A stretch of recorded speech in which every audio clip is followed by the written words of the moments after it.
All right. Good evening once again. All right. Good evening once again. And welcome to yet another weekend of learnings. It's been an interesting couple of weeks. With the ninth cohort, we have had campaigns, debates, we have had elections, even in this cohort, and it has been a lot interesting. And I really do hope that we're taking notes and taking lessons away from all that we have learned in this cohort. We'll be rounding this off pretty soon. And this weekend is yet another opportunity to learn. This weekend, we will be focusing on inclusion, inclusivity in politics. I'm particularly interested in this because, well, yes, it's a topic that is on the front burner in our country. And so what better way to touch on this than bring an amazing speaker and facilitator to help us through this. So today we'll be looking at inclusion in politics with particular focus on women, youth, and PWD. PWD meaning persons living with disabilities. And our facilitator today is an amazing young woman. Her name is Adenike Uyetunde Lawal. She is a lawyer, a qualified alternate dispute resolutor, a qualified human resource personnel, emotional intelligence coach, and a diploma holder in special needs education. She has several certifications in understanding autism, Asperger's, and ADHD from the University of Derby. Yes. She has been nominated for several media awards, winning some and getting others for recognition on the job as a multimedia personality. In 2017, Adenike was a speaker at TEDx Bagada, Lagos, and she was speaking on philanthropy and the role of empathy in the human society. Her passion includes driving conversations around the plight of disability in Nigeria, which led her to establishing the Amputees United Initiative, a social group specifically for amputees. Her work has earned her several platforms spanning for hosting events, moderating several sessions, and being part of many panels. She is the Senior Special Assistant to the Lagos State Governor, Babajide Sanwo-Olu, on persons with disabilities. So we have an eminent personality in our midst. A goalkeeper at the Bill and Melinda Gates Foundation, using advocacy to push for and encourage the inclusion for persons living with disability in her country, Nigeria. She is an author of a self-titled memoir titled Adenike. We can see her already on the call. So please, with emojis, let's welcome our facilitator for this evening, Adenike Uyetunde Lawal. If you have any questions, please put them in the chat box. We will take them after her session. Thank you. Over to you, ma'am. You have the floor.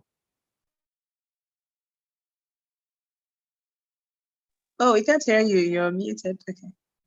I muted myself because I was about to sneeze. Can you hear me now? You should hear me now, actually. Yes. Great. Good evening, everyone. It's I don't know how many people are students in this cohort and who are facilitators, but it's a class with 40, well, now 39 participants.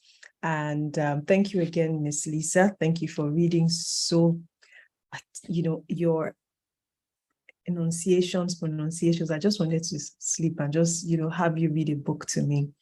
Thank you so much. And again, apologies for starting the class late. I'm sorry to interrupt, ma. That was actually not my voice. Oh, my bad. Who read? Yeah, Shola, Adeshola. Adeshola, your voice is so sweet. You're welcome. You're most welcome. Miss Lisa, you tried, so your voice is nice. So thank you, ma'am. You're welcome. Because time has gone, the plan initially was for us to, for me to just do an icebreaker and go through some brief introductions. I've been reading on the chat, people writing their name, their locations, and I noticed political party as well.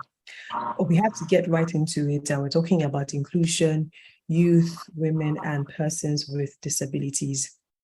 So I'm going to ask that the slides be up so that we can quickly run through hopeful class outcomes.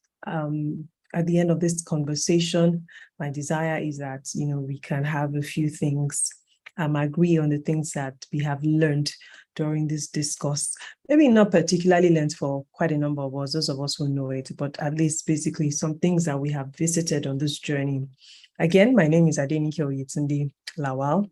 I actually prefer to be called Adenike. No Miss, Mr. Auntie. Adenike suffices, and Adenike is just well. So at the end of this class, I'm hoping that we can understand why it's necessary for us to include these three categories of persons, that is the youth, women, and persons with disabilities. We'll realize the need for inclusion. We'll define inclusion, women, youth, and persons with disability. I made an error there. There's nothing like youths with the S. Apologies for that. We'll also identify the barriers that impede their inclusion. We'll look at what is right now as we speak, and we'll also look at possibly from our own interactions, what we hope can help increase the participation of this particular categories of persons. So let's get to it. Quick one. Terminologies are always very important when you are addressing, when you make an attempt at different subject matters. So we'll start with women because we live in an interesting age. Yeah. So who is a woman? Very simply put. And a lot of the things that I will be defining here, things that once you go on Google, you can just get these definitions. I didn't want it to be deep or biological or, to remove all the drama with political appropriateness and all of it. So we're going to just stick with what the biological definition is, or, in this regard for women. A woman, singular, is an adult female human. So women indicate that it's more than one woman. So that's what women is, or who women are.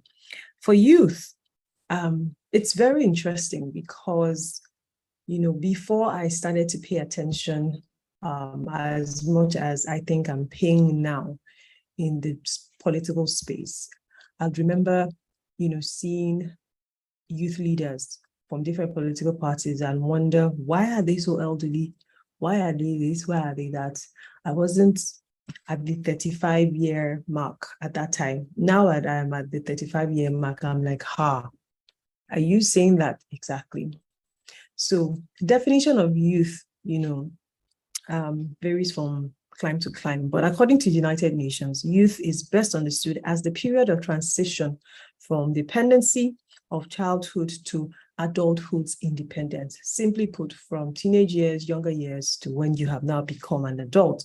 And in a lot of climes, the age of attainment of maturity or that adulthood is often 18 in many climes. Some climes actually reduce to 16, some increase to 21, but across board, on an average, 18 is actually the average age that defines or starts to define who a youth is.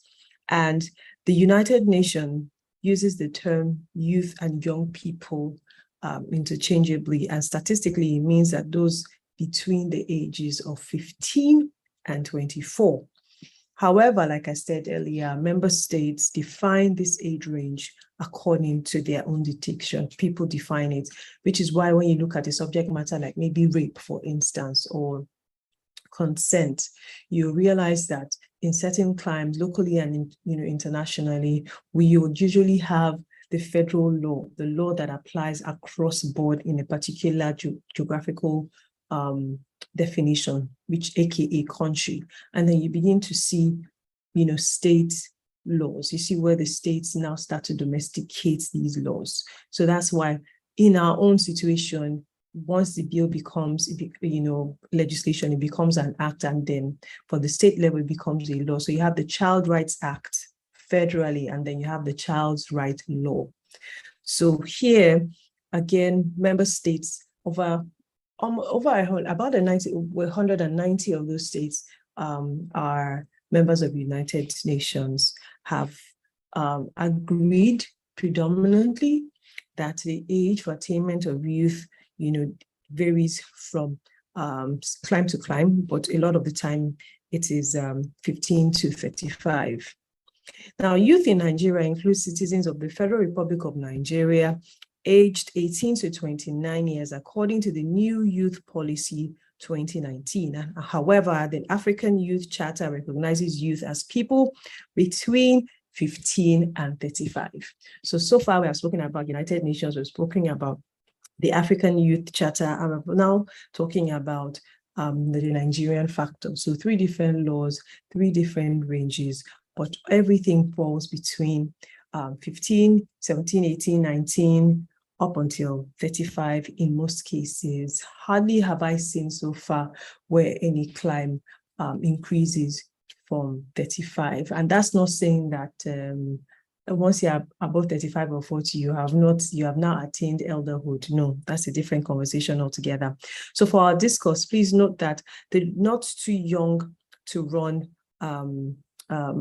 law bill as it is a conversation that started a few years ago, and that conversation spurred again the context around age, the attainment of what age should encapsulate who a youth is. Should it be someone who is above 30, someone who is younger than 35, somebody who is younger than 18, and all of that. But the not too young to the bill seeks, alterations in section 65, 106, 131, 177 of the Constitution of Nigeria, which has reduced the age for running for elective positions for the House of Representatives and the House of Assembly, respectively, in all the states. So long story short, in our clamor for more, in our clamor for increased participation, in our clamor for inclusion, the Not Too Young to Run bill was sponsored. And if you go on Google, very simple search, you will see all the parties that were very vocal and added efforts to that campaign. And in 2019, it was a huge relief for a lot of people. However, some people really still do feel like, yes, a step in the right direction, but a lot more can be done.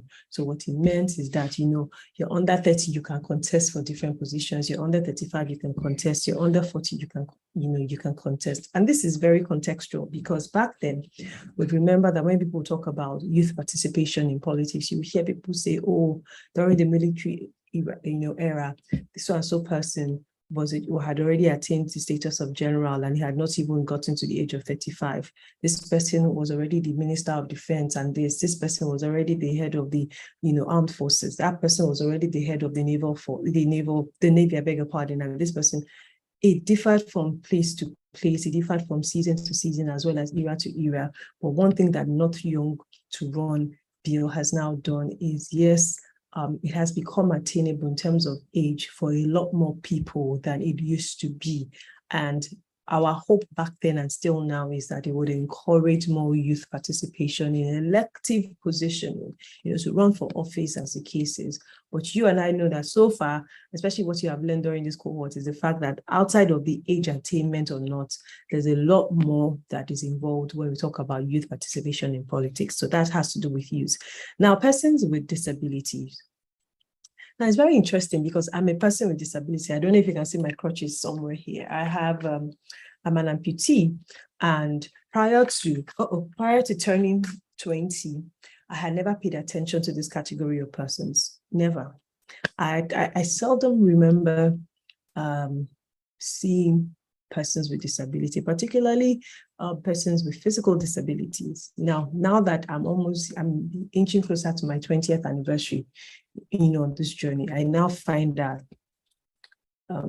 disabilities that I knew, the little that I knew, has now extended beyond physical disabilities, which is why I believe that there's anything you take out from this discourse is the fact that even with PWDs, which is now the politically correct way to address PWDs.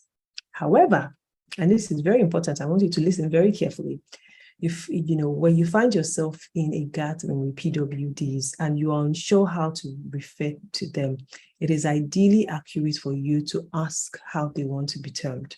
And I'll tell you why. the evolution of even getting to PWDs has been such a long stretch. There was a time, and it still is now, where people just randomly say, even when they're trying to speak from a place of empathy, oh, look at the disabled in the society. It's a huge controversy even among PWDs. Are we disabled? Do you call us disabled? Some people say call us differently. Some people say call us different. It's one thing after the other. So we moved from all of that to, from not recognizing us to recognizing us, and now getting to a part where just a few years ago, it was ideal and okay to refer to us as persons living with disabilities. Now the living has been, taken out. So it is persons with disabilities. Now, remember, if you're able to ask, a populace when you're speaking with them or amongst them, and they're not a lot, it might just be ideal for you to seek permission on how to refer to them. If you go into a meeting with PWDs, for instance, it's just best for you to say, how would you want that I refer to you? But quite often, the most universally acceptable way to refer to them, especially on international platforms and all of that, is persons with disabilities. Forget that in Nigerian setting, we have persons with different abilities, differently abled persons. It's all a lot of semantics, especially from a person like me. I really don't care, because again, to be factual with you, I am living with a disability, but hey, I guess I have to move with the times. Now, it's very necessary for us to quickly run through the few categories. And when I say categories, I mean the large headers. There's a wide spectrum of PWDs. But you need to know that in Lagos State, for instance, there are some categories. Now, a person with disability is a person often living with at least one form of impairment. So what an impairment means is, so this is how you create or you manufacture a pen, and for whatever reasons, you find out that it doesn't stick properly, because when you now investigate, you see that the grip is no longer good. So ideally, the perception is that the cover should work and should just go this, but somehow, for whatever it is worth, it isn't working. That's an impairment, because the function of this pen topper is to do this. And if you're a person like me, I rarely ever like to hold my pens this way. I always love to have my pen covers or toppers.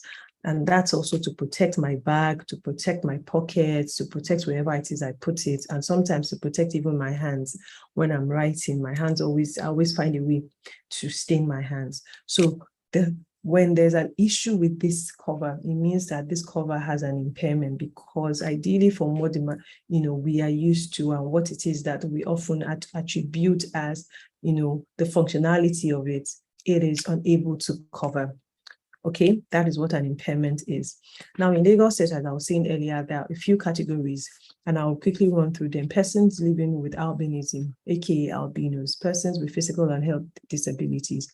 Now, a lot of people do not also know that health disabilities also qualify as persons with disabilities. What do we term health disabilities? People who have asthma, people who are living with sickle cell disease. Yes, it's a disability, because I'll explain to you what, and give you a quick instance. If I want to participate in an electioneering process, either be elected or elect, and I have a crisis in that season, it will mean that I'll have to be hospitalized. And ordinarily, it will reduce participation. People will not see me. The places I want to go to, I can't get to. The people I want to reach me, I can't reach. It affects the quality of my life. It would affect so much, which is why even if you have a child in a classroom, for instance, and has asthma, ideally, when the parents are supposed to enroll such a child in a school, you can't enroll the child in a school that still uses chalk, because when you start to dust, the child might actually have an asthma attack, okay? So persons with intellectual disabilities, very, very wide spectrum, a whole lot. This is where people with cerebral palsy, microcephaly, hydrocephaly, and all of that fall.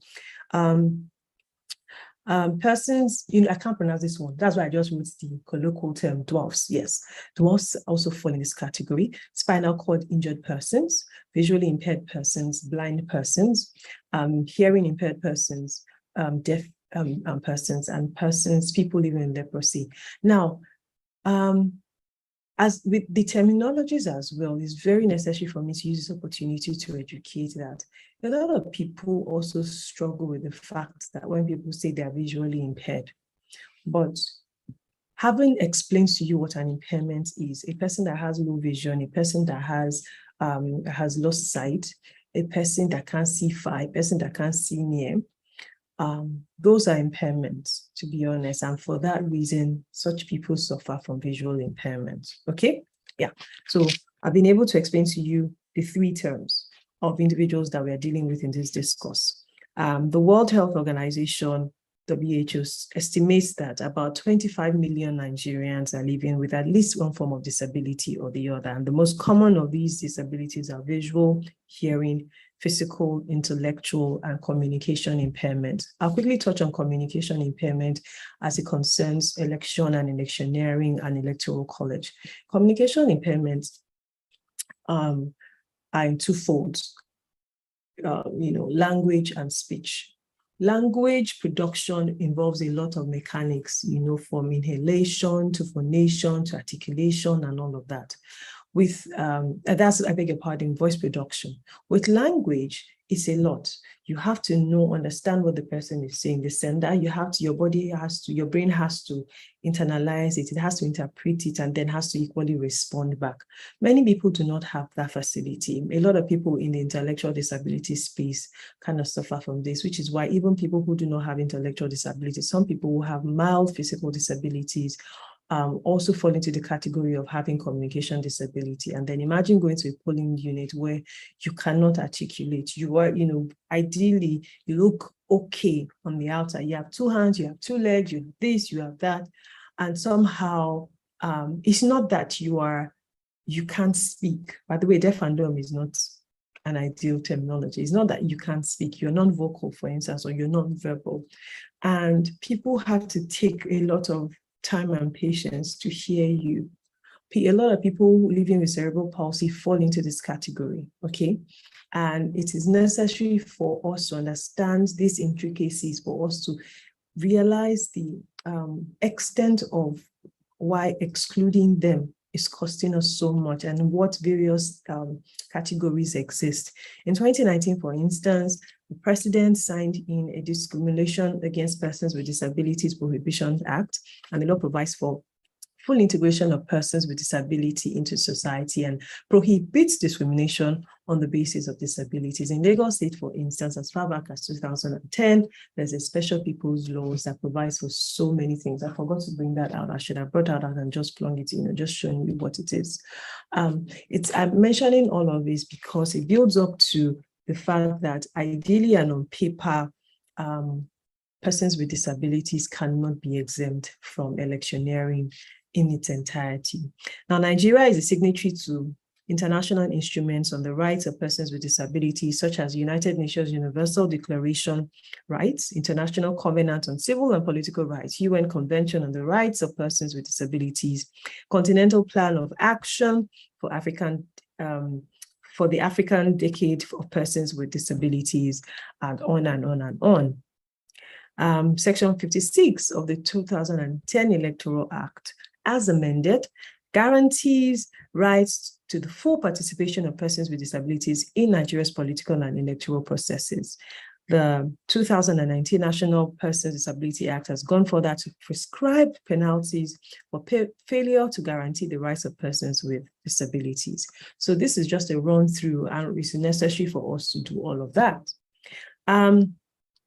For women, as it concerns our laws, as it speaks, there are no laws that exempt women from participating. But in practice and in principle, you know that there are many factors that contribute to the exclusion of women from participating. As with youths, the major issue with youth quite often has always been exposure, interest, and financial capabilities, as the case is. So let's go to what inclusion is.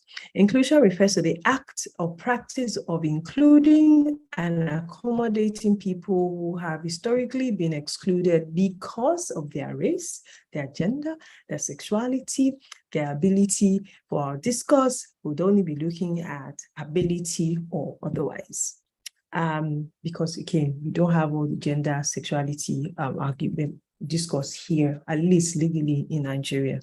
So for PWDs, you'd agree that exclusion has been the order of the day, not until recently, where even the education of this category of persons came to light through the instrumentality of missionaries. The first persons that paid attention to PWDs in Nigeria were the missionaries that came from the abroad. Yeah, the first ones that paid attention. But the first person who was recorded on paper to be educated as a person with disability, intellectual disability, is some boy in France called Averon, the wild boy in France. And again, the persons that picked him up, identified him, and cared for him eventually led to the growth of what it meant to include PWDs in our discourse as it is. Now, I've talked about inclusion. So in its general term, inclusion means that the category of, intentionally bringing people who, for whatever reasons, often out of powers of theirs, have been exempted from an entire process, policy, agreement, gathering, or what have you. And the essence of inclusion, basically the principles of inclusion are equity, access, opportunity, and the rights of those that are concerned. These people, this whole concept of inclusion is really geared towards providing these 4 principles amongst many other principles. Again, promoting equity, promoting access, promoting opportunity, and also paying attention to the rights of those that are concerned. I hope you can all hear me. I need to hear some noise. Unmute yourself. Miss Lisa, can they unmute themselves? Can you hear no, me? but we can ask them to unmute. Okay. And let me just ask them to unmute and then I after just the wanted feedback. to be sure. Okay. I just want the feedback. Let me hear. Yeah, we're hearing you. Yeah, we can hear you. Is the not hearing you? Well done. I hear you. Great. Yes, we can hear you. Okay, great. I hear you. Okay, great. Thank you I very hear much you. for that. All right. So, Yeah, thank you very much, everyone. Thank okay, you. so I'll Thank mute you. them I now. wanted to be sure that the class is here. Aha. Yes, All thank right. you very much, Miss Lisa. So I met.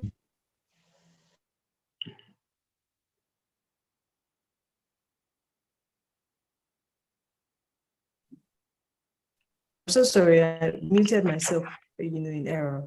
So I mentioned 4 principles of inclusion. Again, they are equity, access, opportunity, and protecting the rights of these 3 categories of persons. Let's look at, I mistakenly clicked on the chat, there you go. Let's look at the barriers that impede inclusion. If we look at the youths, for instance, the ideal conversation that often, circles around youth participation is always about funding and financing. They can't afford it, even starting from the nomination forms. They can't even afford all the electioneering process, have, offices in the 36 states of the country, have meetings here and there, meet up with the stakeholders. It is a whole lot of spending, if we would be very honest with ourselves. And the system that we operate here, only until recently did we start seeing advocacy for public donations. Now, for people like me who watch American movies a lot, or UK movies a lot, drama that is, you see that I've always known that towards electioneering process, at whatever level, county level, council level, whatever it is, public donations has always been a thing for them. So I would indicate my interest. Hey, you guys, you've known me for so long. I've always been here. I've been the district attorney. I have done this under my watch. I've been able to secure this number of releases from jail. I've been able to handle this number of cases. I've been able to do this and do that. But I think the time is right now for me to go for more. I know I can do more. I know that if I get into so and so position, this will happen. I would ensure that that will happen. When stuff like this happens, guess what they do? They start to get volunteers. These volunteers start to leave. Some of them become volunteers on full-time basis. Some of them are volunteers part-time basis. But in all, people put in their skills to, nominate, rather volunteer their expertise in ensuring that this, district attorney, former district attorney, gets elected, maybe possibly as the governor of the state. Then you start to see them create channels through which people can actually donate, from text messaging to phone apps to USSD. The US, for instance, has been using USSD for quite a lot longer than we have. And these methods have helped to bridge that gap of spending. That's not also saying that big wigs have not also had the upper hand, but again, it has also seen the evolution and the inclusion in quote of people who ideally the system might not want to benefit because they do not have the funding. In our own case, we only recently did we start to see that. I'm sure if we start to find out, they will probably say, oh, it's never, it's probably unheard of. You are the one that wants to go into a position, so maybe you should fund it yourself. Maybe your well-wisher should fund it. Maybe stakeholders should fund it. Now, even as we're getting towards electioneering, we're seeing that channels are being created. There's a young man that is on my phone that this evening just sent out, messaging about if you'd like to donate. They're registering what's it called, incorporated trustees, and monies are going there. It's a different ballgame about accountability and all of it, but most importantly, monies are going there. People are now asking for donations towards their dreams of being elected into position. Haven't sold an idea to these people, haven't sold the dream to these people, haven't sold, belief in these people that if you get me to this place and that place, I will do this, I will fight for this, I will do that. Funding has always been a problem. So number one barrier for youth inclusion in Nigeria has always been funding for the longest possible time. We're talking about women. Now, there is no way we'll talk about this entire conversation and not discuss the subject matter of patriarchy. What is patriarchy? It is a system of society or government in which men hold the power and women are largely excluded from it. And even when we do not know how it works, even when we do not think about it, it's taking us a lot in the last maybe 10 years, to actively sit down and look at how systems are particularly not permissive of women to becoming who it is they ideally can become for several reasons. One that we're talking about now is patriarchy. It must be the man, it must be the man, it must be the man. A second point is misogyny. It's basically the dislike of or contempt for or ingrained prejudice against women. You just don't like women. Why should a woman do this? Why does it have to be the woman? How can women do this? Why should we invite the woman into the board meeting? Why should we invite the woman into the ward meetings? How can a woman leave her family in the middle of the night and then attend ward meetings? We have seen it play out for quite a number of people. We have seen it play out from, family, friends, and some of us have even become holders of these beliefs and we have not even known it. Why? Is then you see families say, oh, she can't pursue her career, she can't continue to do this, she has to take care of the children. And you're wondering, wait, I don't understand. Two adults came together to get married, two adults came together to form a partnership, and then there's a child that has been born out of it, and then somehow it's a woman's sole responsibility to care for the child and stay at home. Conversations of this nature, but these are the raw facts about why including women in our setting has become a problem. Patriarchy, misogyny, access to education, especially for the girl child. I'm from a home where I know that, an older relative was not given college education, university education, because the belief back then was, okay, we are a family. We know that you are older than your younger brother, but we are also of the opinion that very soon a man will soon come and marry you. And once he marries you, you have another family. Let your brother go to university while you get married.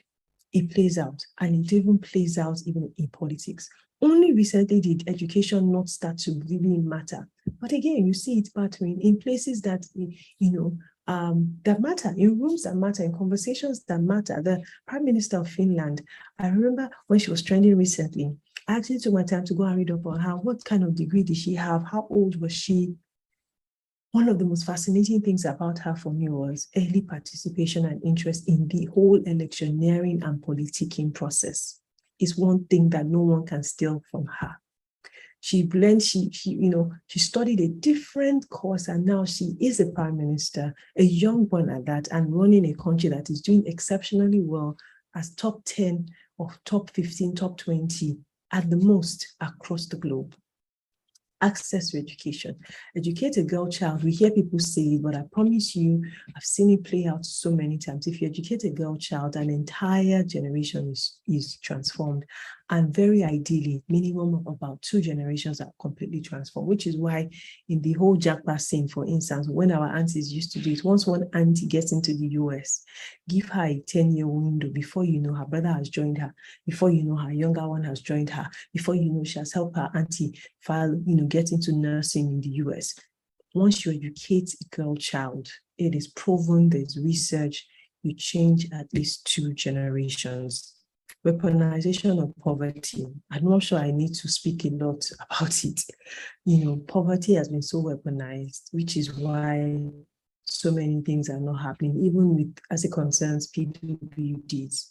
Even the liberation and empowerment that should occur with PWDs is being weaponized so badly that PWDs, many of them cannot even think or live independently because poverty has been weaponized. Somebody somewhere is creating a system where, this is who it is that you are. You are not as, you're not as exposed, or fortunate or as lucky as I am. So therefore, just get me into this place. And once you get me into this place, I will do this for you. And these people continue to cower with the mindsets are rubbed off. Everything just doesn't work out for them. Religion, need I say more? Patriarchy and misogyny are 2 factors that unfortunately have been able to play around very well and find expressions in organized religion. The key basic ones, Islam and Christianity. Unfortunately, we see it play out so much. I'm Christian, and I see that even in the New Testament, many of us have taken religion so badly that some of us have even been unable to differentiate where Jesus spoke, where the Holy Spirit spoke, and where culture and customs did speak. Which is why I'm sure if you're going to go and find out, you see that people that decided that, okay, in the New Testament, when there was, highlight the words of Jesus in red, it was so that there was emphasis that this is Jesus speaking. No, Jesus did not say women should sit on one side of the church. Jesus did not say women should cover. Look, a lot of the things that have happened, religion, we will blame for participation of or lack thereof for women or even persons with disability, because there was a time where persons with disability were believed to be witches, reincarnates, used for jazz. I posted something recently on Instagram. I saw a post, a young albino and a dwarf were walking together, and the person that did the recording thought it fit to write ingredients, 2 basic ingredients for morning rituals. I almost lost my mind. I couldn't believe it, because everything is all amusing, everything is all fun and games until a life is lost. So religion is a key factor that has impeded on the inclusion of these categories of persons. Low esteem. Low self-esteem cuts across all 3, from the youth to women and then persons with disability. Very self-explanatory. Lack of adequate and equipped representation. That you go to school, 4 walls of an education does not mean that you are educated. And because of that, when we get the opportunity to get young people, to get women, to get PWDs into doors or rooms that we've long fought for, unfortunately, we find ourselves selecting or electing people who are vocal, who do not have depth, who have not done their homework. And, it becomes easy for the people who have been excluding us to now say, I thought you said this at the, this is what you people want. Is this the best that you can give to us? If this is the best you can give to us, then I'm sorry you are not ready.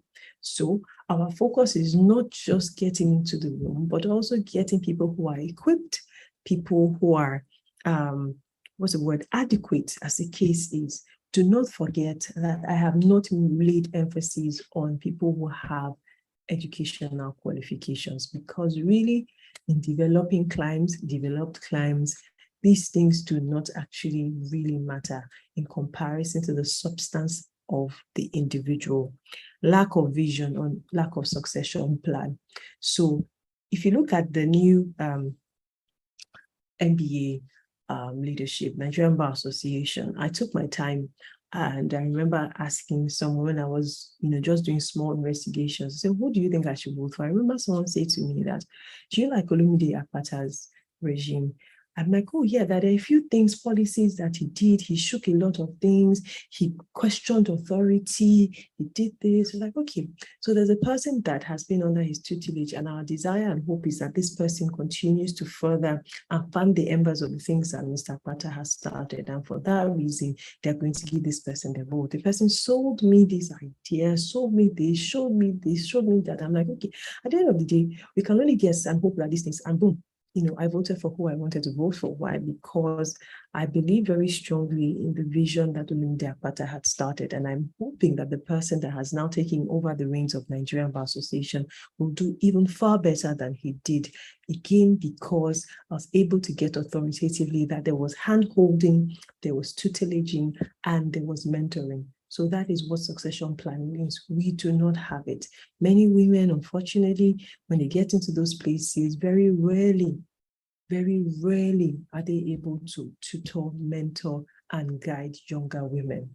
It is always a lot of tussle because it is hard to get into those rooms, understandably, but it's even harder to find teams that you can work with. And so many of them struggle. I'm not holding brief for them, but I understand what it is now.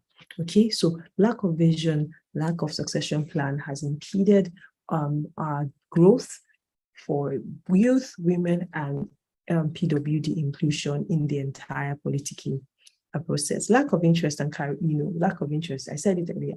Everybody, for instance, is jacked by, give us 10, 15 years, many people will come back. Many of them will be back. Because for starters, many of them would have attained their citizenship statuses wherever it is that they go, and they know that anything happens, they can always go back. So do I blame anyone for doing that? Absolutely not. Do I blame the ones who are here and choose to be career-driven? Absolutely not. But there will come a time where we'll need to ask ourselves and tell ourselves the truth. At what expense would our focus on different other things away from politics? At what expense are we willing to get to, and what is it costing us? Okay, unsafe political climate. There was a time that almost every now and then you hear about a death, a murder. It has actually reduced, but it hasn't completely stopped. But it has reduced in the light of big wigs dying. If we take our military era, for instance, from the 1960s after the Civil War ended, to the 1966 coup, 67 counter coup, and on and on and on. It was just uncertainty in the political, even until 1999, with Obasanjo coming. And prior to that, from Abacha to Abdulsalam Abubakar, there was so much uncertainty. We had a lot of political exiles. We had this, we had that.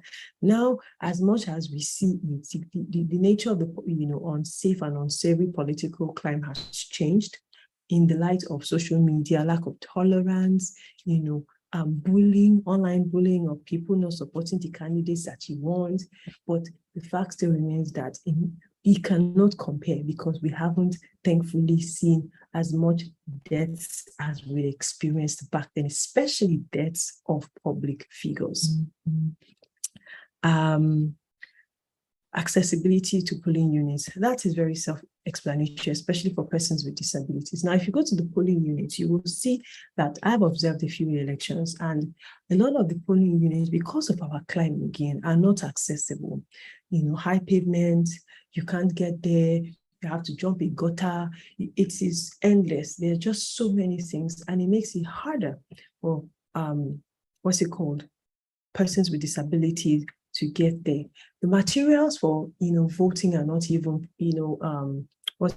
disability friendly. Only recently did we start to have braille, magnifying glass. We still don't have sign language interpreters. You can't even share hearing aid, for instance, because it's not safe. You might pick up an infection. But the basic things, even the the advocacy with electioneering has not included persons with disabilities. I don't have a recollection of seeing a political advert, even from those that are vying to get into office. I have not seen anybody, because the advertorial somewhere there, the screen, there's a sign language interpreter doing vote for me and this and that. It excludes, this high number of persons who are either hard of hearing or completely deaf from participating. And you wonder, how are we going to get it, right? Where do we get, the votes, the numbers from these people? And then again, like I mentioned, interest. Interest remains a key reason as to why women, youths, and persons with disability have not been adequately included in our electioneering process. I'm going to reel out some numbers to you, okay? And these numbers are very necessary, because outside of speaking plenty grammar, the reality is one of the things that, Electoral College wanted me to touch on. I will take the instance of presidency, the number of available seats, and the number of women that have been there. For instance, since 1999, we have had 0 presidency, 2003, 0, 2007, 0, 2011, 0, 2015, total 0. Senatorial seats, we have 109 across the country. So far, from 1999 up until 2019 election, we've had 39 women, run and become senators in this country. In the House of Representatives, with a number, numbering 360, in total we've had 109. In governorship, there are 36 slots, inclusive of the FCT. In total, female governor in Nigeria, even Dame Virginia Tebe, they still removed her. It was Mago, there was drama. So technically, we still haven't had. We see a lot of the times these women are either vying for vice president, deputy governor, or vice chairman, or vice chairman of local government or LCDAs in the case of Lagos. In the 36 House of Assemblies, there are 990 slots, only 251 from 1999 to 2019. So I want you to realize that I'm not just saying that of the 999 currently in this dispensation, that's 215. No, from 1999 to 2019, we've only had 251. In 1999, we had 12. In 2003, we had 38. In 2007, we had 54. In 2011, we had 57. In 2015, we had 46. In 2019, we had 44. And, the total is 251. And it's very abysmal, if you ask me. Women are underrepresented in politics, and it's not just a Nigerian thing, it's a global thing. According to 2001 report by the International Institute for Democracy and Electoral Assistance, 24% of parliament members and 22% of cabinet members in Africa are women. Rwanda, South Africa, Namibia are top 3 African countries in Africa ranking for top 3 African countries ranking for women. And unfortunately, Nigeria is far behind and has one of the lowest rates of female representation in parliament globally and across Africa, ranking 180 of the 190 countries of the world. In 2016, the Gender and Equal Opportunities Bill was sponsored by Abiodun Lujimi, a senator representing Ekiti South constituency. The bill aims to eradicate gender inequality in politics, in education, and in employment in Nigeria. It also sought to enforce land rights for women and enforce human rights laws that protect against gender-based violence. The hope was that the bill will be passed, that the law in at least many states, the law will state, I beg your pardon, that 35% of ministers in Nigeria's government must be women, as well as 20 of those must be commissioners. If you look at Lagos State, for instance, as we speak, there are currently 13 female senators. There are 3 members in the House of Assembly. There are 8 chairpersons across the 56. We have 20 and 36 or something, 20 and 37, altogether 57 in local government and LCDAs. We have only 8 as female. We have 67% in Lagos State's civil service are permanent secretaries. 60% of the Lagos State judiciary are female, and 50% of the head of agencies in Lagos State are female. No other state in Nigeria has done it this highly, not one state. And there's still clamor for more. In the State Executive Council, as I speak, Governor Sanwo-Olu's highest spenders, people who bring in the highest chunk of money into the state, and the ones who execute in terms of infrastructure are women. All their ministries are headed by women. Is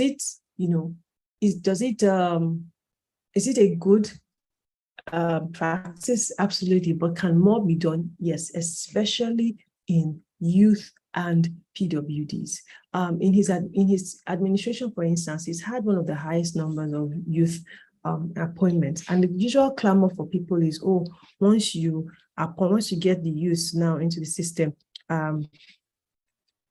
you usually just give them small portfolios, SSA like myself, or EA, but I guess the reality about it is that many of these people become the people who get into power.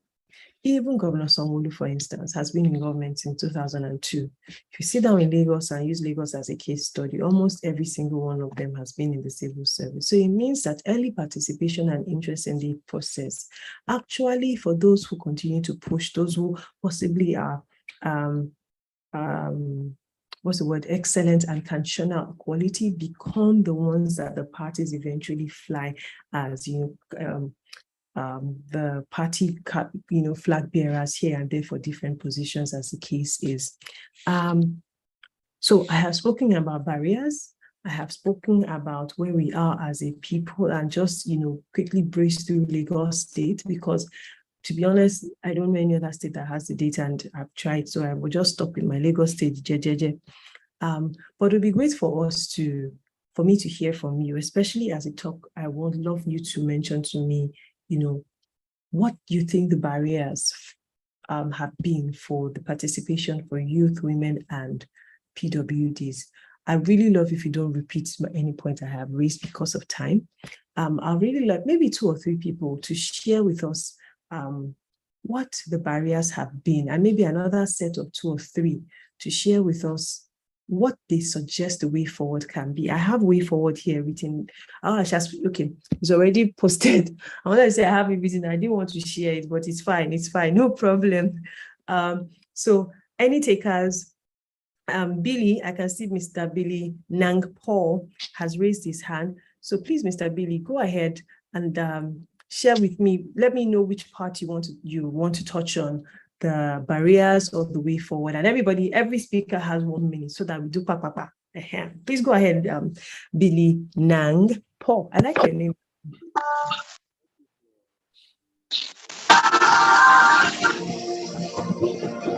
a lot of noise. Okay, go ahead. Okay, go ahead. Billy, can you hear? I'm not sure that you've been unmuted, I beg your pardon.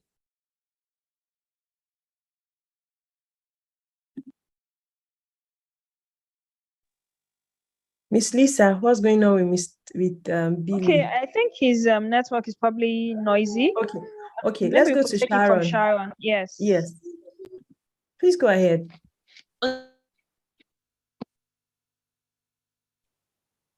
Sharon has put her hand down. Nobody wants to say anything. I've just been talking to myself. Oh, sorry. I I unmuted and then I was speaking and didn't realize I had been muted again. Okay, I currently live and work in Kaduna State, and as it stands, we have, I think, more female commissioners than male. It's a recent development, but usually if a commissioner steps down or leaves, they replace with a woman. So we're having a bit of progress in that area. But I think there's a bias. First of all, even women are guilty of it. We have a female deputy governor who is fantastic. And some of us wanted her to run for governor in the next cycle. And we did some polls and they told us women in Kaduna will not vote a woman into power. Men in Kaduna will not vote a woman into power. So she's doing a fantastic job, but they've capped her as deputy because it feels like it's a token position. And we seem to like to give token positions to women leader, things that really are just fluff pieces. I think that's something that companies do that helps, which maybe we should start considering is when you're submitting forms or applications, no names, no gender. So first of all, you've removed the first barrier, which is a bias of names and gender, and you hear, oh, she's a woman, her family will take precedence, blah, blah, blah, she won't have the time. It's not true. We just make it true because we want to believe that. So I think that's first of all, taking away that ladder of name and gender from any form. First, assess them on their qualities. Then after that, when you now get to the point where you need to meet them face to face, you've given them a chance to have a foot in the door and not just dismiss them out of hand. Because trust me, we have absolutely capable people and we know that women can deliver. Thank you. Wow, thank you so much. Thank you very much, Sharon. Billy, next. Please go ahead, Billy. Yeah, sorry for the break. Mine is basically on the women and the youth too. Okay, I think one of the reasons why we have issues in participation is the mindset we go to politics with. That is the way that's what I think. Because I'm privileged to be heading a national youth agenda of the PDP, my local government, and I formed a group that was unbiased. I was not, but the challenge that we start having is people are not committed, they just want the gain. That is because we begin to get acceptance, people want to support us. So the challenge I think most youth that want to go into politics now, they think the career is juicy. So they are not really to make sacrifices. There is no career that you are not going to make sacrifice about. So the mindset of young people now, they believe politics is the easier thing to do. So most people don't go to see most people don't see politics as a career. Most people see politics as a shortcut to make wealth. So if the young minds are growing up with that mindset, certainly there is not going to be any change. So what I'm trying to say in essence is that is one of the barrier. The barrier why young people are not accepted is the mindset. People want to leave their jobs to go for politics because they want to make quick wealth. So that is the contribution I want to bring. Now, if young people now begin to see politics as a career, just like one will be into lecturing, like you said, the present governor has been in the system for some time. That means the man must be patient. So now, if young people will be patient to be groomed, certainly there will be time that their own opportunity will get to everybody. So I think that's basically a challenge we have. That's why we don't get accepted. The mindset we have when we go to politics, we are not patient. We want to make it very fast. Thank you very much. Oh, wow. Thank you. Thank you so much, both Sharon and Billy. If we have any takers that would love to add, I really would not mind. I would love to hear from your own experience. And I was reading through the chat and I just noticed that Sharon had dropped on there that there are 2 female deputy governors. Yes, but thank you very much for dropping that. I missed that out. And it still hurts me that there isn't a female governor as we speak, sitting governor. And it's just heartbreaking, for me in my generation, where I'm thinking there's been so much empowerment for the female. There's do this, you can do this. Check SMEs, check companies in Nigeria. There are outstanding females doing amazing things, even in this world of business, in the world. So we have to break that barrier of the fear that comes with politicking.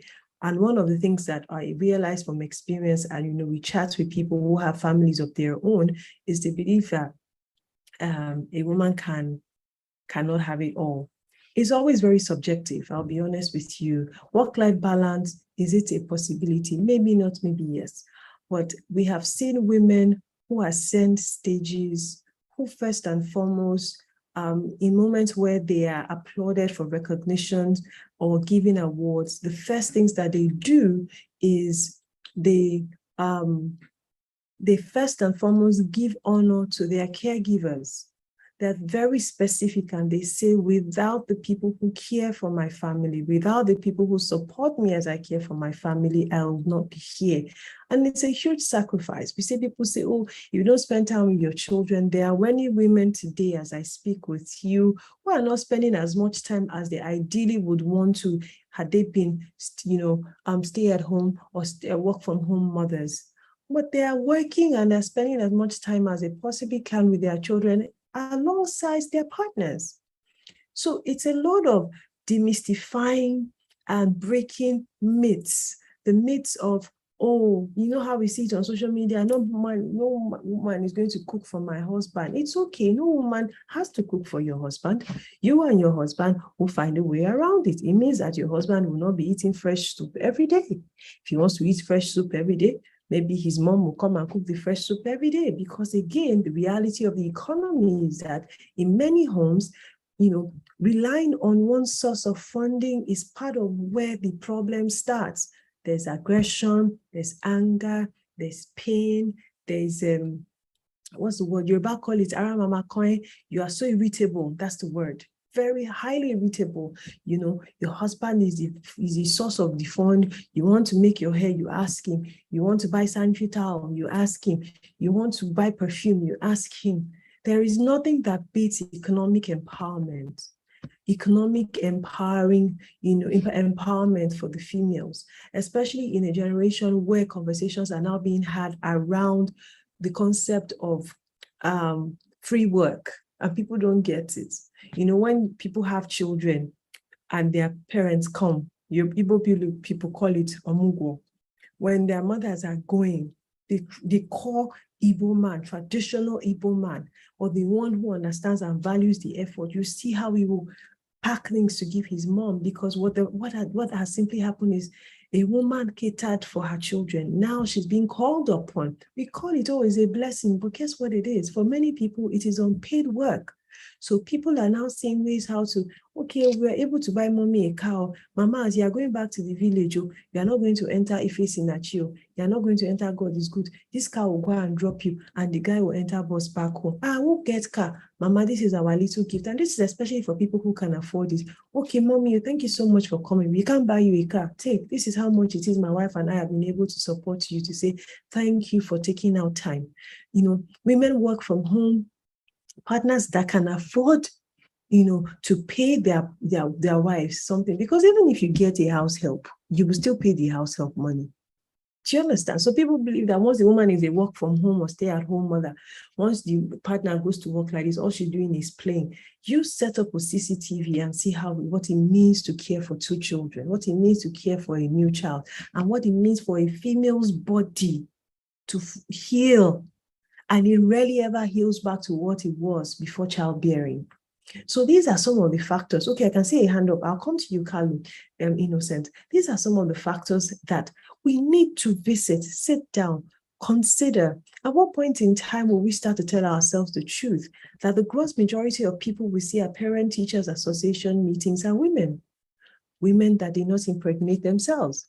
Where are the fathers? The same way the woman is able to get excuse from work, shouldn't you also alternate and get the excuse from work for your, to attend the child's Parent-Teachers Association meeting or open day? These are the things, the seeds that we sow into the lives of the children that we have and the words that we have. And we just wake up one day and say, why is there no participation? Some children are nursing PTSD, the fact that they knew that their mothers could be more. But somehow everything just connived and worked against the women attaining more. I have seen hands-on fathers. I have a friend, he's a full hands-on father, full hands-on. It is beautiful to experience. We don't applaud him, which is why when colloquially we see women say, oh, my husband helped me to take care of the children. My husband helped me to bath the children. I'm thinking to myself, wait, is it my daddy that should bath your children? Again, these are subtle things, lingo, language that we do not know that we have picked, that has been passed down to us from generations. So when you now make your way and you need to attend a political meeting at 1 a.m., it's only Ashawo that attends meeting, what will happen to your family? There are many women who did it before, and many women, one name that comes to mind is Margaret Ekpo and Olufumi Ransom Kuti. Go and sit down and watch documentaries about her. Olufumi Ransom Kuti is far more than just the first woman who bought a car. She did so much phenomenally. And look at the pedigree of quality of children and grandchildren that she's been able to get, the legacy. So these are realistic things. I look at Nigeria and I think to myself, how many PWDs do we have?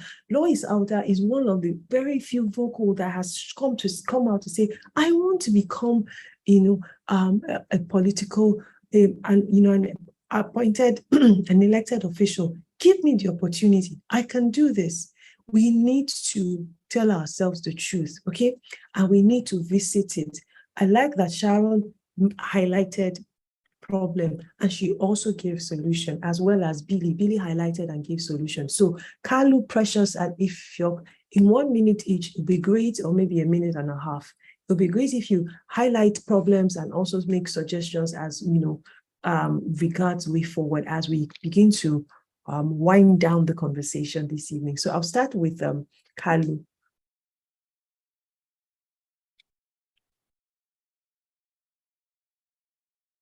Hello, is he here? Okay, let me go to Precious. Precious. Okay, great. Go ahead. Good evening, ma. Sorry, I was having an issue on mute earlier. Okay. No, my thought goes, I want to know if, sometime in a state, I think Kogi, a particular governor, a retired captain, was incapacitated, and as a result, I think his deputy constitutionally resumed office. So these people living with disability, is it constitutional?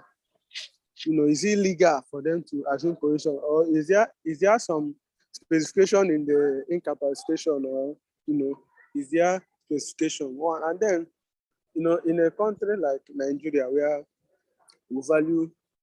our value differs from that of the Western world or other, because I believe that civilization cannot change some certain value, or it will take longer time to change some certain value rather.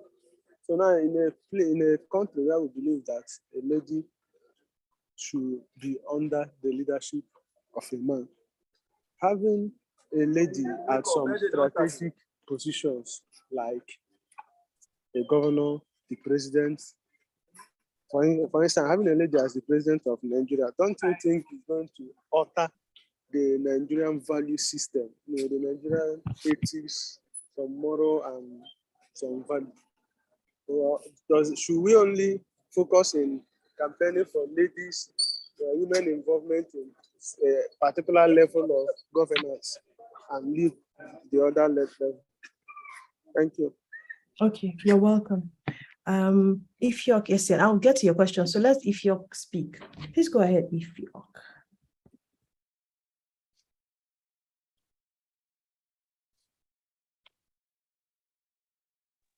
Hello, can you hear me? Good evening. Very, very loudly. Good evening. Good evening. Thank you, madam. I'm enjoying your lecture. I just dropped something. Please go ahead. You listed a lot of things, a lot of factors for the mitigation of women, youths, and PWDs in politics. I just wanted to just say about women. I don't know whether it's social, whether it's traditional, but society is just frowns on. You mentioned religion, and it just dropped something in a story I saw in the Bible. And I found that it's not religion per se, it's just man's inhumanity to man, in this case, women. There's a place in the Bible, it's one of my favorite stories, where a woman was dragged to Jesus. Forgive me, I'm a Christian. That's where I get most of my stories from. He said, woman was dragged to Jesus, and the men said she was caught in the very act of adultery. And the law of Moses says that whoever is caught in the act of adultery should be stoned to death. And the question I asked myself is, where was the man? Because she wasn't committing adultery. You understand? That's what we ask ourselves, that where was the man? Where was the man? Because she had to be with somebody for them to be committing adultery, but they brought only her. So where was the man? Only the man was brought to Jesus. Jesus actually used some, quoted some things, and he made everybody feel guilty. The crowd, yes. And my question till tomorrow is, where was the man she was caught with? And it makes me just believe that even before Christianity, men have always been, will I say, unfair to women. Yes. A man is sleeping with 3 women, he's a man's man. A woman has 2 boyfriends, he's a slut. I'm not trying to promote sexual liberalism. I'm just pointing out something. So what I'm just trying to say is that if you want to ask me for what I'll name this factor under, I'll just say is man's inhumanity to women. We should believe, we should just believe in our women more. We should pamper them more. We should just take care of them more and believe in them more. That's all. That's what I wanted to say. Let's just believe in them more. Let's just know that they can be more than they are right now. Thank you. Yeah. Thank you so much. I can see Precious. Precious, you are here now. Please go ahead.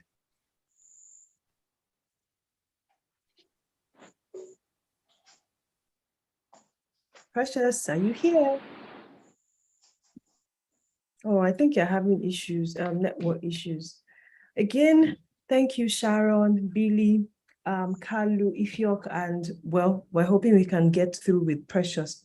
I cannot overemphasize what the last speaker has just said. And what breaks my heart is the fact that we do not know and understand yet the value of excluding the female child or the woman. So quick rush story. I'm an only child. I have a 78-year-old father and a 66 or 67-year-old mom. I can't remember right now. And 66 years. Both my parents are amazing. I lost my limb in my 20th year, in my 2nd year in university, to cancer. I am 36 now. I am married.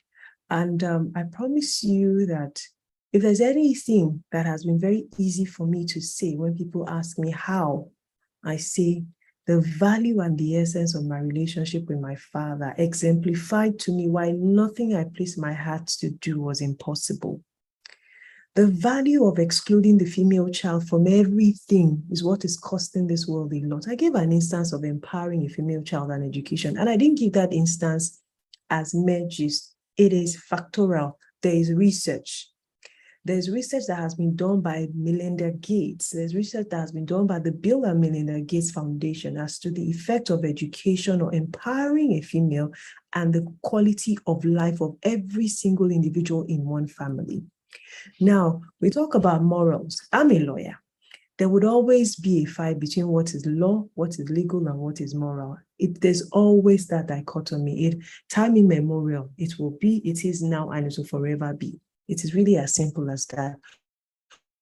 What does it mean to exclude a woman from a system on the grounds of morality? It's the same grounds that would exclude a man on the grounds of morality. What do I mean? Simply put, if you give an instance, the sad story that trended recently of a woman who was chasing after her husband and his lover and died. Now the man is dead, according to the story that is viral.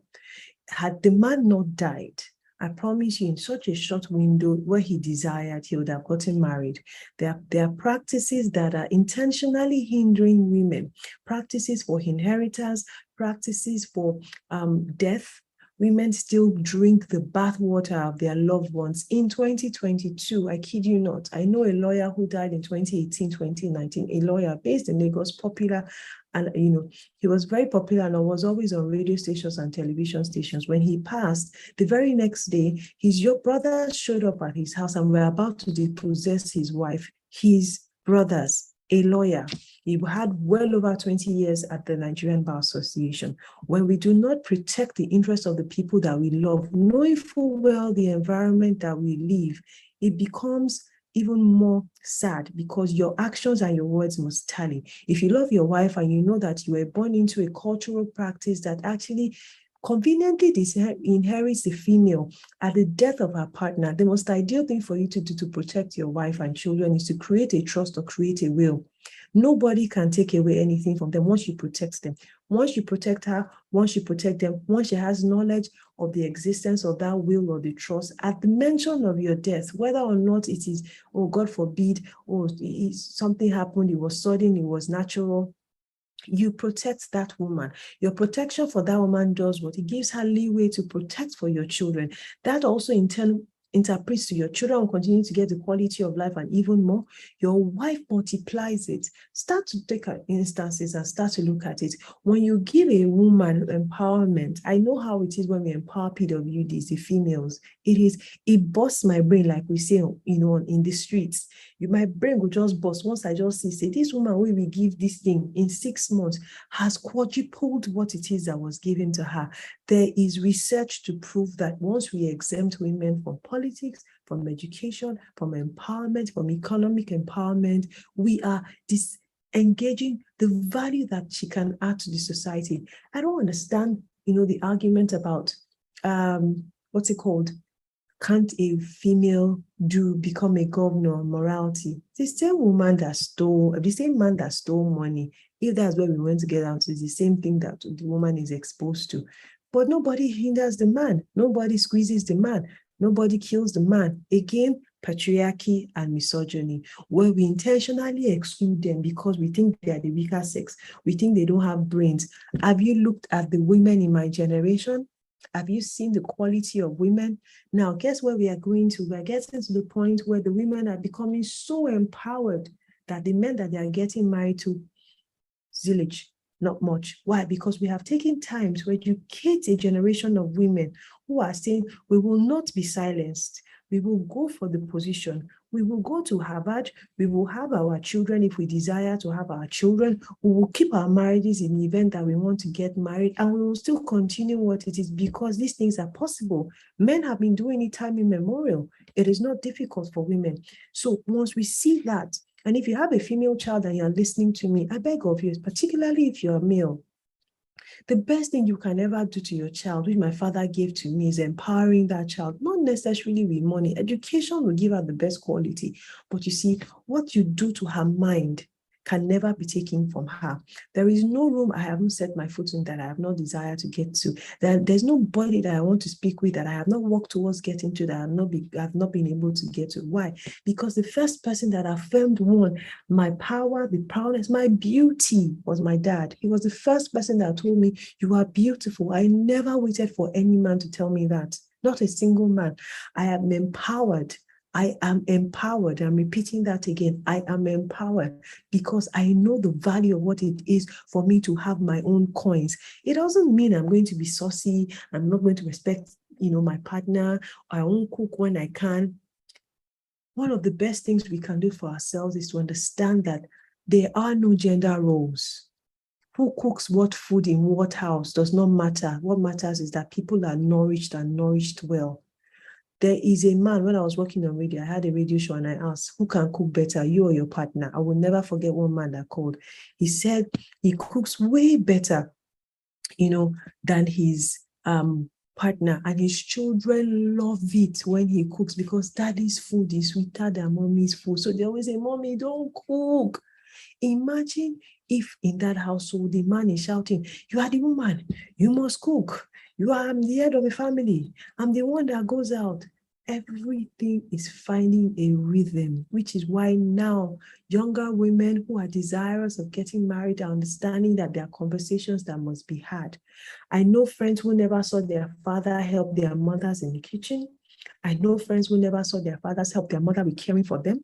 I know friends who never saw their fathers show up at their mothers' offices, for awards, for even retirement parties. And guess what those people have now become? They are fighting that narrative. Fighting it so much so that some of them don't even know how much they're hurting themselves.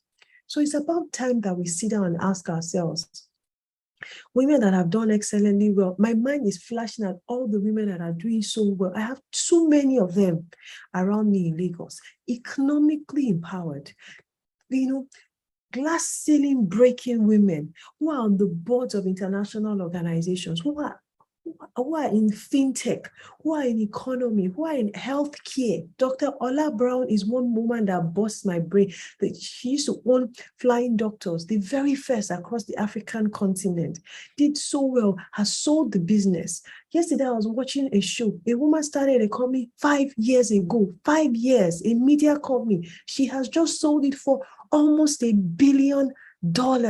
Come on.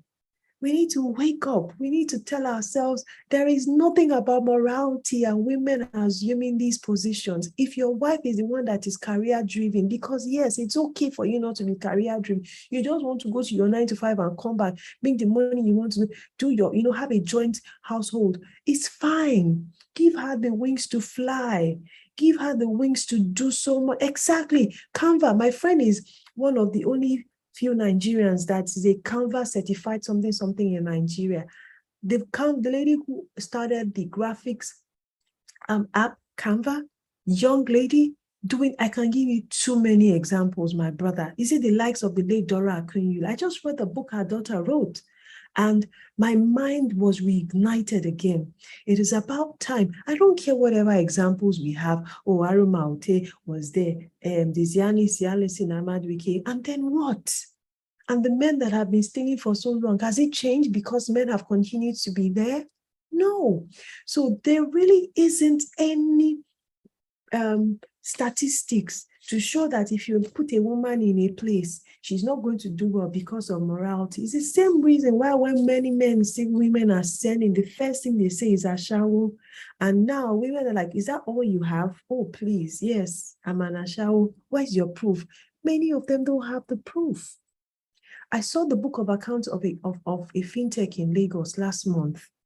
They are doing this year, in a 6-month span, they have done over 300 million naira. 2 women founded it.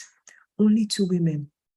Only 2 women doing everyday business, legit money in Lagos. There are men who are doing it, but the point and essence is there is no connect. And I wish that people would sit down and look at it. In India, for instance, the fact that women are disenfranchised, women are not provided education.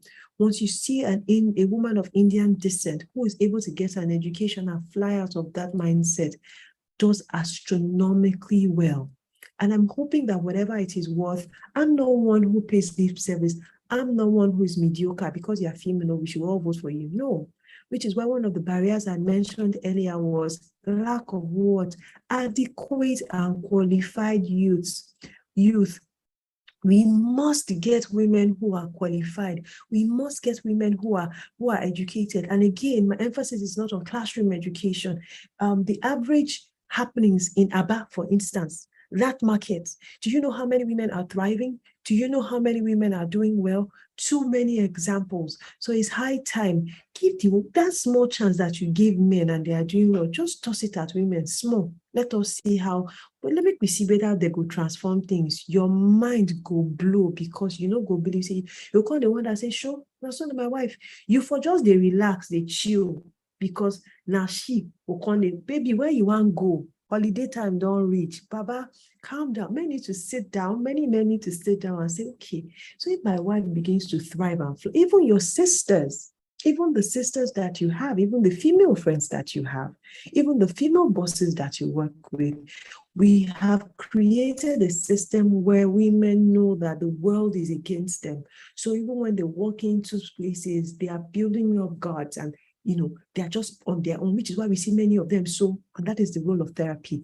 Every Nigerian, in my opinion, is traumatized. So until we go back and say, I need to heal that young child who saw her mother consistently beg the father, I beg, make I go back to school. I beg, I want to do this masters. We see women who are, fighting it. So a lot of the work that we have to do, when Billy was talking, he talked about mindset. I wanted to shake him like, this is it. Our minds need to be recalibrated. Cultural practices, practices of society. What is culture? Culture is a way of life of a group of people. Go and sit down and understudy many of the cultures. The people that set these cultures are long gone and dead, but somehow those of us that are alive, we have decided that we are going to impede ourselves. We are going to, nobody says that the family breadwinner in a home has to be a man. No, it can be a joint home. It can be a home where the woman earns more money than the man. But guess what? So long as the both parties are in on it, they know there is no deceit, there is no lying, and they're both working at it at the pace that they can. By all means, the family will thrive. Because the family thrives, you are better able to provide and produce better quality individuals, which is why we now say, yeah, come, let's go for a ward meeting. You will not be fighting, why that woman they talk? Actually, they always talk. Who say make you no talk? Nobody hold your mouth, say make you no talk. Now you not get what you want to talk. When you see woman, we get sense, we stand, we sabi. Intimidation can't enter. I can't, in fact, we have this women. And so they go, they shout feminist. No, you know, because many men, they will be say them be feminists because they believe the true core of feminism is really equality and equal opportunities for women as well.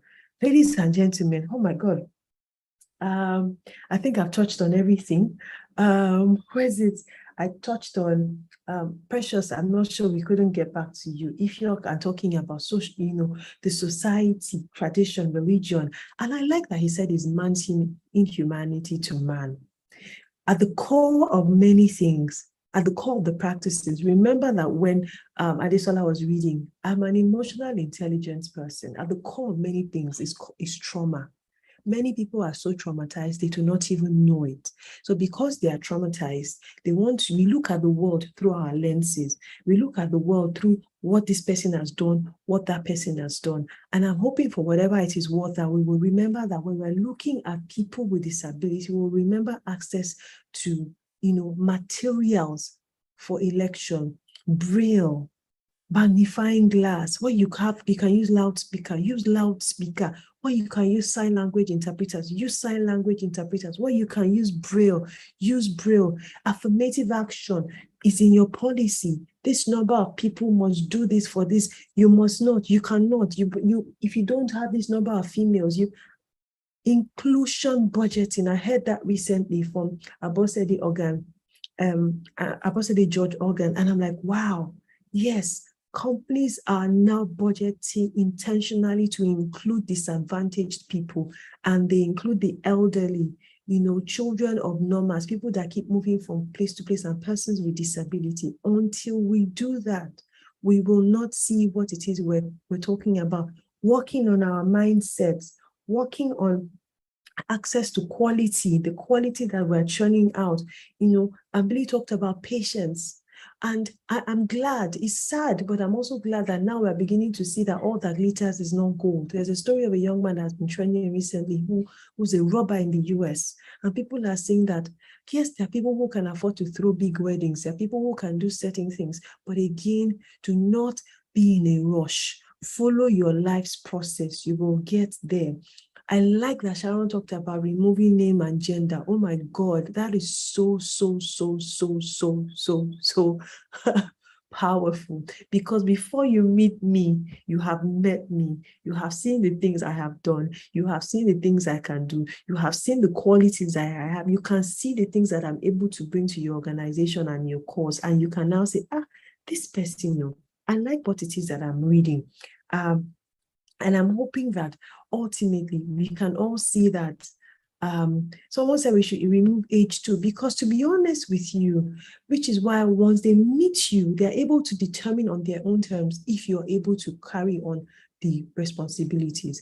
I, for one, for instance, do not believe very strongly that if I'm applying for a job, I shouldn't mention to them that I have one leg. And I'll explain to you why.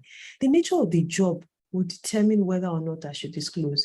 If it determines that I'm going to be stationary, of course, but if I know that I'm going to need a little walking around movement, it is only ideal that I tell them that, oh, by the way, I know I can do this, but you would have to, if you give people that are able-bodied 10 minutes, you may have to give me 15, 18 minutes, but I'll get there and I'll do it. But it's only right that I should tell you. My friend is an HR consultant, and only yesterday morning, she reached out to me to say, how do I do it? I said, what? She said she's had to employ 2 people at 2 different instances for 2 different interning employers. living with sickle cell disease, and there was no disclosure until they got the job, and then crisis, hospitalization, back and forth. As I speak to you, I remember telling her that, unfortunately, you may have to disclose because of the nature of, one, the job that you are hiring for, and two, the nature of activities that it would involve. If you are a civil engineer and your sickle cell disease is debilitating when it occurs, it is only ideal that you disclose to say, in the event that I can't show up at the office, once I'm home, is it possible for me to work virtually? That way, it's a win-win. I do not lose out because you are having consistent hospitalization. You also do not lose out because you are being hospitalized due to no fault of yours. And it leads our conversation into knowing your genotype and understanding that love alone is insufficient, because many people who are living with sickle cell disease have, by no fault of theirs, are living with it, and it is not their fault. So we shouldn't allow them, pay for it solely and dearly. Ladies and gentlemen, I believe very strongly that my time is up, and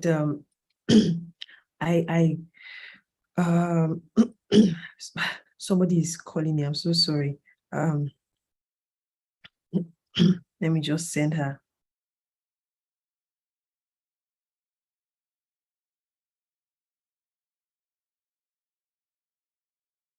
I believe very strongly that my time is up. Again, my name is Adenike Oyetunde Lawal.